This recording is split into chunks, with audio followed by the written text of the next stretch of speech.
Hello, welcome back to my channel. In my last video I showed you how to draft this underbust corset gathered dress with a basque. So in this video I'll be showing you the complete sewing process, and the picture and the video on the right and left part of the screen is me rocking the outcome of this tutorial.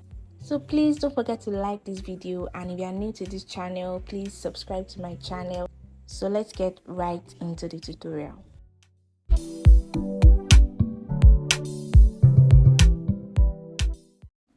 In my last video I showed you guys how I cut out the pattern on my fabric, so I've also gone ahead to cut out the lining for all the pieces. So for the underbust corset parts, I went ahead to cut my hairstay for the fabric and also for the lining, making hairstay on both part of the fabric. That is a black hairstay, don't get confused. So remember, the style we're trying to recreate has little gathers at the underbust, like so. So now I'll go over to the machine now to run a straight loose stitch at that part. So the loose stitch is for the gathers. As you can see, I left some parts of the thread at the end, and I'm going to pull on the thread like so and continue pulling it to form my gathers. If you've not seen the drafting tutorial of this dress, the link is in the description box. I'll also go ahead to pull the other side to form the gathers for the other side.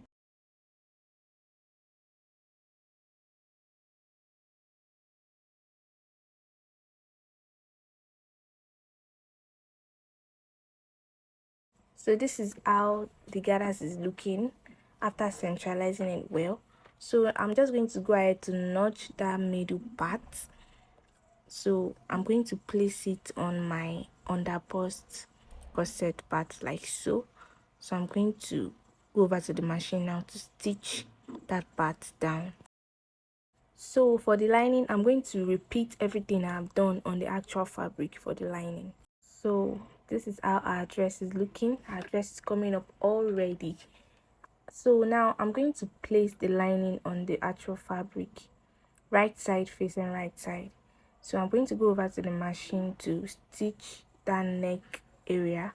I'm also going to stitch down the sides, and I'm also going to stitch down the basque area like so, all the way around. So this is how our front pattern is looking after stitching the lining. So over to the lower part of our dress, the gathered part. So we're going to open it up like so, and then we're going to gather that upper part.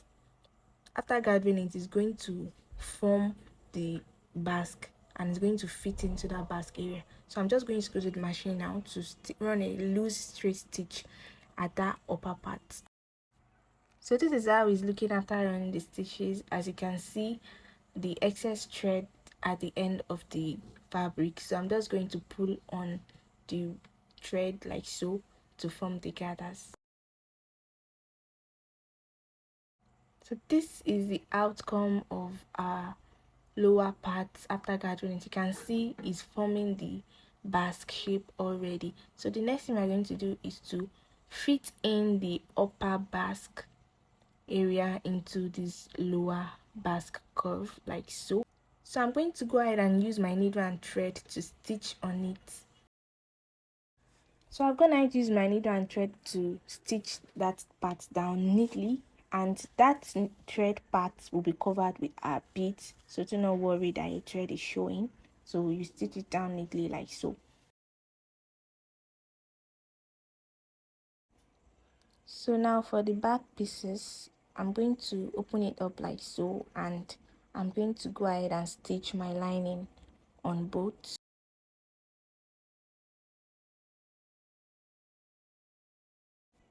So I'm going to place my lining on the right side like so, and I'll go ahead and stitch it down, starting from the neck area, the zipper area, and also the side.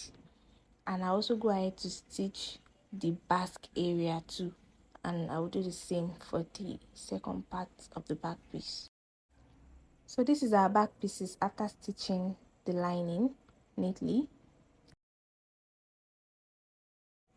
So for the back gathers, as you can see, it's just like the front, just that the back is into two pieces because of the zipper opening.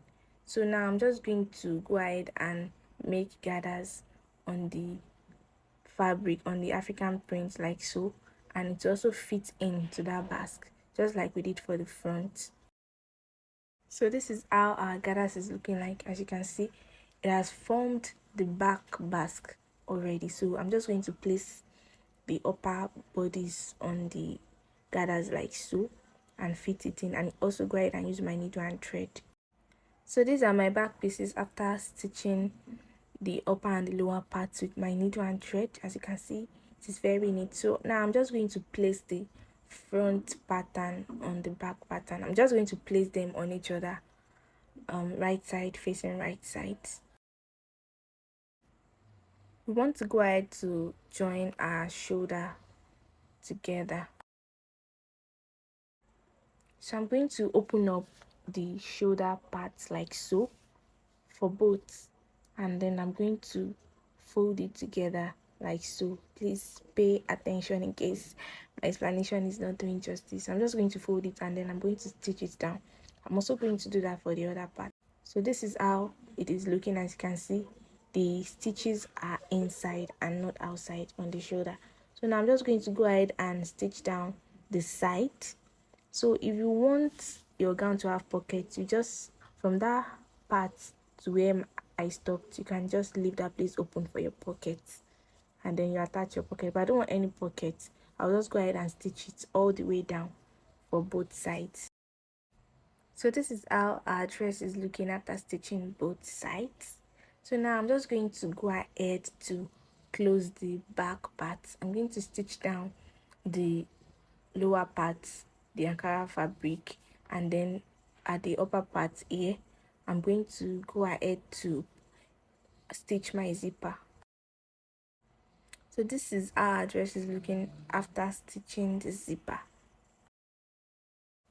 So I'm going to have to cut out my basic sleeve. It's just a simple basic sleeve, and the length is just 5 inches because it is like a cap sleeve. And then now I'll go ahead and join the side, and I'll attach the sleeve to the both shoulders. So this is the outcome of our dress after joining the sleeves, and I'm also gonna head to stitch down the hem of the African print. And as you can see on the screen, the outcome of the dress, it fits perfectly. So we have come to the end of this tutorial. Please don't forget to turn on the post notification bell so you get notified whenever I post a new video. So see you in my next video.